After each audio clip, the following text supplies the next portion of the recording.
Bueno, Denis, ¿qué tenemos para hoy? Habíamos dejado la inquietud de que íbamos a hablar de alguna mujer que se dedique a las letras. Yo no recuerdo bien si fue que dejamos esa premisa. Dijimos, ¿no? Que íbamos a volver para la Argentina. Y volvíamos, volvíamos a la Argentina porque volvíamos de allá de Rusia hacia Argentina. Así es.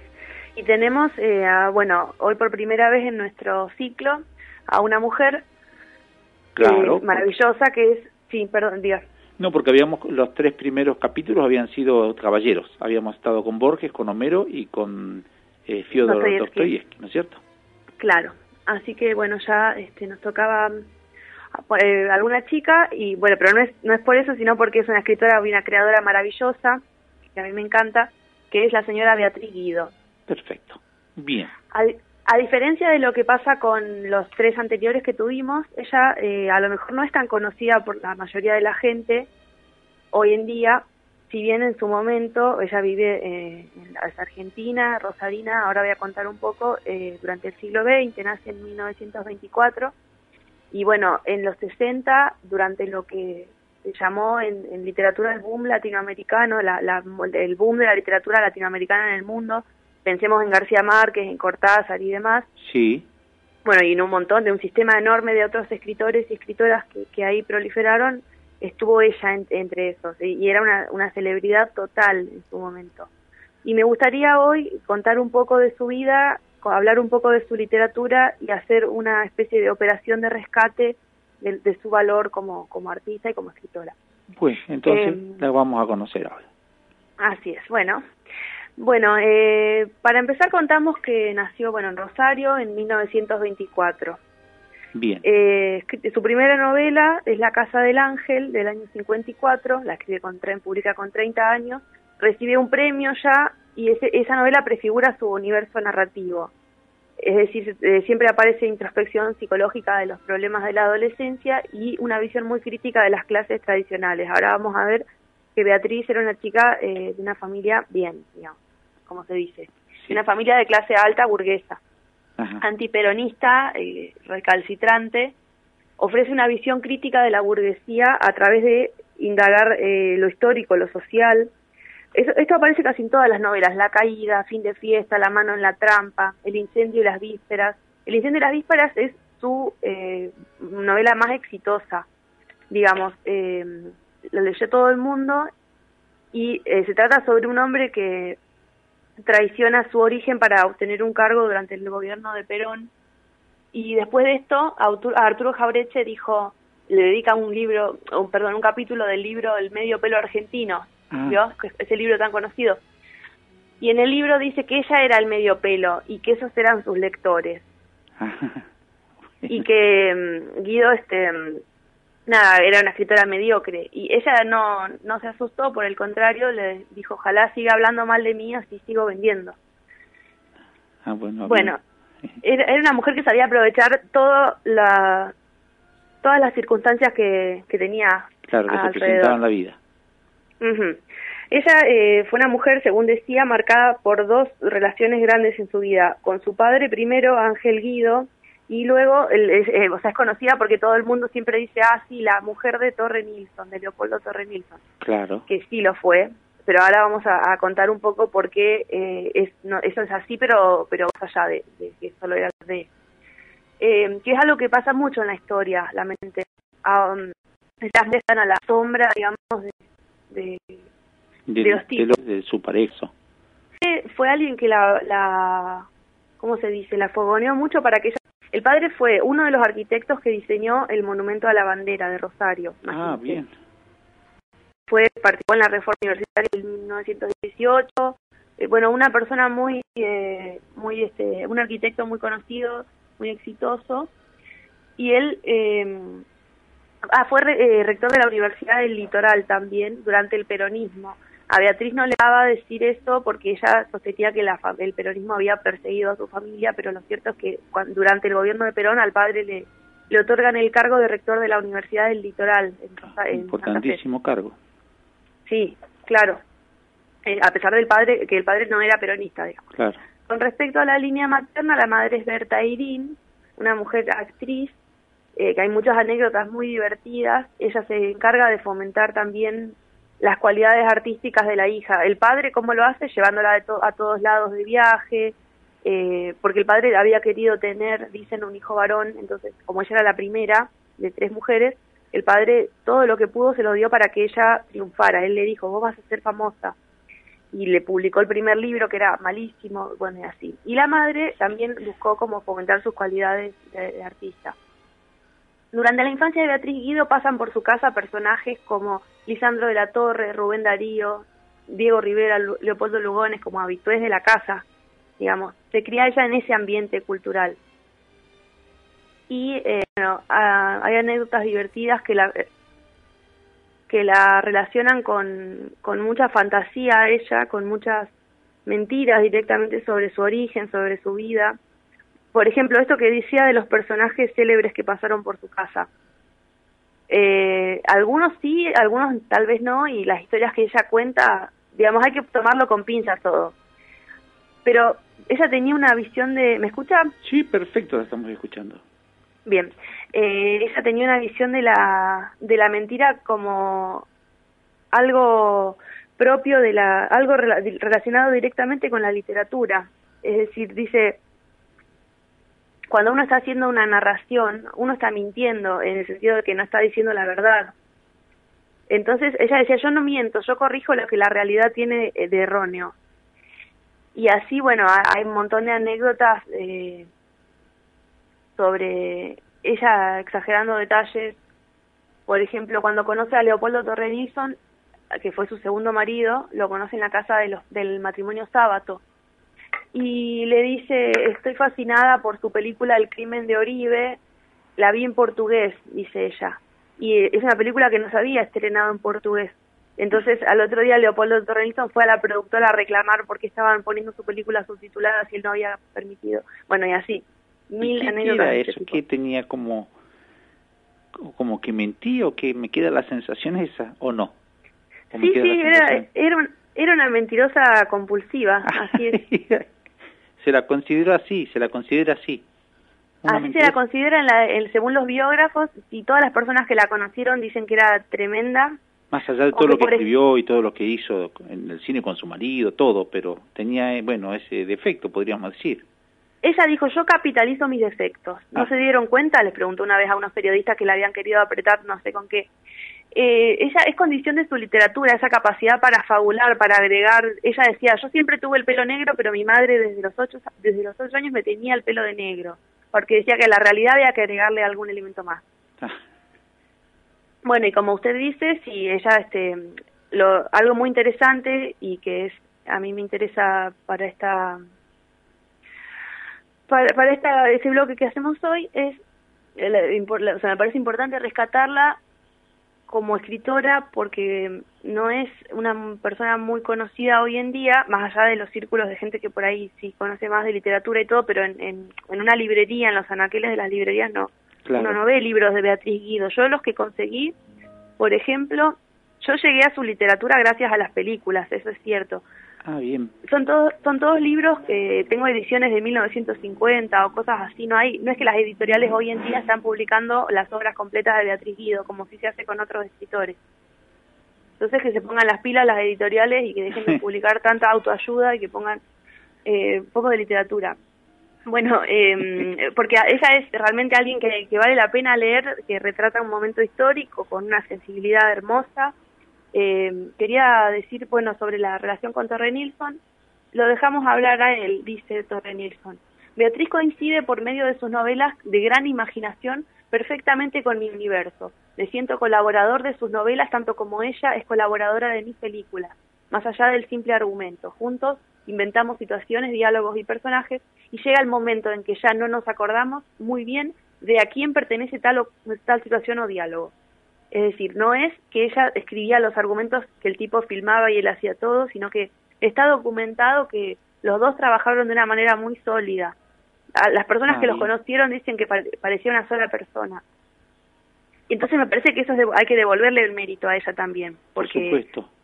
Porque las mejores películas que él filmó, por ejemplo, bueno, La Casa del Ángel, El Secuestrador, La Caída, Fin de Fiesta, La Mano en la Trampa, Piel de Verano, La terraza, El ojo que espía, Piedra libre, todas son con guión de ella, o con la colaboración incluso en el vestuario, o bueno, muchísimas cosas que hay para hacer en el cine que por ahí uno no las conoce porque no estamos adentro de un set, O ¿no? sea que era una partícipe importante en la filmografía de Torre Nilsson.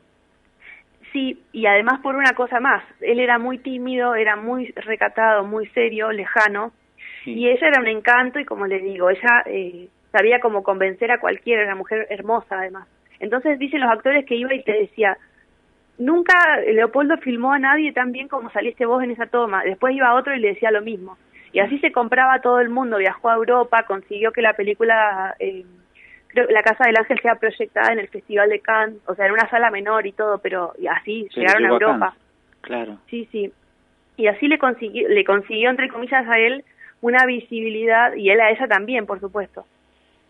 Bueno, sigue siendo muy nombrado, digamos. Mucha gente por ahí a lo mejor no vio nunca una película, pero bueno, o sea, la Torre Nilsson y enseguida salta que fue un director de cine importante de nuestro país, ¿no es cierto? Sí, hay una anécdota linda y triste que es que cuando él muere, Alfredo Alcón fue el que tiró el primer puñado de tierra sobre el ataúd y dijo, aquí muere el cine argentino. Cuando muere Torre Nilsson, ¿no? Porque Alfredo Alcón es como un muy ícono, importante. Bueno, él es el ícono de los actores sin ninguna duda, ¿no? Claro, y de las películas de Torre Nilsson también. Obviamente, claro, de las películas de Torre Nilsson, muy joven y son muchísimas, estuvo mucho, en muchas películas, obviamente, claro. Bien, así es. Por otro lado, también quería contarle así al tuntún, como quien dice, cuáles son los temas que aparecen en las novelas de ella, y para pasar después a hablar de una obra en particular que es la que vamos a analizar hoy. Bueno. Los temas que aparecen constantemente son la fascinación con la religión católica, el tema del pecado, la rigidez de la moral, la juventud que quiere escaparse de eso, el tema del análisis de la sociedad, de la realidad sociopolítica nacional, la decadencia de la burguesía, lo fantástico, que es muy importante, la introspección psicológica, como ya dije, y una visión angustiosa de la infancia y la adolescencia, una visión que no es la visión de esas edades como inocentes, sino todo lo contrario. La narración, como decía, tiene como procedimiento de base, o la podemos pensar biográficamente con la mentira, con la exageración, con el gusto por el detalle exagerado, excesivo, y eso hace que la obra de ella tenga ciertas cualidades fantásticas. Hay algo con el fantástico en la literatura que es que no es que en las novelas aparecen cosas sobrenaturales o así, sino que hay todo el tiempo una realidad que es extraña. ¿Me explico? Sí. Es fantástico porque la realidad no se parece tampoco a la nuestra, más allá de que son cosas que tranquilamente podrían suceder. ¿Quién me llamará mentirosa cuando yo solo fabulo? Nunca mentí en el oficio y en la vida, jamás en provecho propio, solo corrijo, ahí está la cita que había dicho antes, lo que la realidad tiene de falso. Y Graciela Borges, que la adoraba, que eran re amigas, o sea, que la vio nacer, dice Beatriz a Graciela dice, Beatriz decía, soy mentirosa para hacer felices a los demás. ¿Qué tal? Es muy particular su forma. Sí, un personaje total, sí, que me parece importantísimo rescatar y leer porque ha escrito mucho y muy muy bueno. Algunas cosas mejores que otras. Bueno, y la obra que tenemos para hoy es La Caída. Claro, La Caída. Película también Torre Nilsson. Claro, sí, un peliculón. Así yo la conocí, por ejemplo, con Elsa Daniel, Lautaro Murúa y Duilio Marcio, son los tres protagonistas. Los protagonistas de esa... Tengo algo... Elsa Daniel es... ¿Cómo? No, la escucho. No, iba a decir que Elsa Daniel está increíble en esa película, ella es la musa de las primeras películas de Torre Nilsson y nada, le da una vida al personaje que hoy en día yo leo la novela y no puedo pensar en otra cosa que no sea en ella. En Elsa Daniel. Está muy bien, estuvo muy bien elegida. Ella hizo el papel de Albertina, ¿no? De Albertina, sí, la protagonista. Claro. La escucho. La novela, perdón si interrumpo o piso, lo que pasa es que se escucha mal el teléfono. No, está bien. Son los avatares de la comunicación moderna. Exactamente. Bueno, es una novela que se escribe en 1956, narra la historia de una mujer joven, adolescente, que se va a vivir de Rosario, en la novela de San Nicolás, a la capital, para estudiar federal, para estudiar letras. pero que por H o por B termina viviendo en una casa que imposibilita un poco su dedicación a los libros y a los estudios. Porque la casa en la que llega a caer, digamos, es una pensión donde alquila una habitación, pero en la casa viven 4 niños, como si en su propio mundo, en su propio sistema, con una madre postrada en cama, una madre hipocondríaca, depresiva, medio mística en el libro también, en la película eso no está. Bueno, y la madre, digo, no se levanta de la cama y no puede hablar, es asmática, entonces los chicos se encargan de todo, de hacer la comida, de un año va al colegio uno y después los otros, y así. Tienen un propio orden moral, y Albertina, como decía yo, que siempre aparece el tema de lo religioso y demás en las novelas de Guido, es una chica súper católica que se horroriza cuando ve eso, que los chicos no habían tomado la comunión, por ejemplo, que tenían todas unas formas de vida muy... Aparte estamos hablando de los años 50, ¿no? Estamos claro. ahora. Una forma de vida que para ella eran chocantes, que actuaban como adultos, que le hacían preguntas raras, que se quedaban toda la noche despiertos. Bueno, pero con el tiempo la reticencia pasa a la compasión y al cariño por esos chicos. Y acá aparece un elemento fantástico, que es que en la casa hay una habitación sellada y pertenece supuestamente a un tal tío Lucas, que es el tío de los chicos, que le dicen que es un escritor que viaja por África, que mata tigres y qué sé yo. Ahí uno se da cuenta de que los chicos no perciben la realidad de una manera realista tampoco. Ajá. Porque probablemente no sea cierto esto, digamos, es obvio. Pero la cosa es que este tío aparece cada tanto y les da regalos, los lleva de vacaciones y así. Con el tiempo Albertina empieza a enamorarse de este personaje, a la vez que se pone de novia con un hombre en la facultad y que es muy restrictivo y muy conservador. Me parece que Guido, sin ser una feminista, reivindica muchas cuestiones de la vida de la mujer acá que son re buenas para pensar en ese momento y también hoy en día. Bueno, porque el título La caída, ¿a qué alude? Para mí a 2 cosas. A la caída, que podía significar, por un lado, que ella se quede con este personaje tan despreciable, Indarregui, que le dice, por ejemplo, no quiero que sigas en la facultad, todas vienen para buscar marido, no terminarás la carrera, la anarquía es estéril como la poesía, dice, no me gustan las mujeres que piensan demasiado, etcétera. El tipo es un machista. Un tarado, sí. Un tarado. Sí. Usted lo titula, está bien, está bien. Bueno, y después, por otro lado, tenemos este personaje fantástico, Lucas, que es como, hablan a veces por teléfono, y hay todo un misterio en torno a quién es, y los chicos dicen, queremos que te cases con él.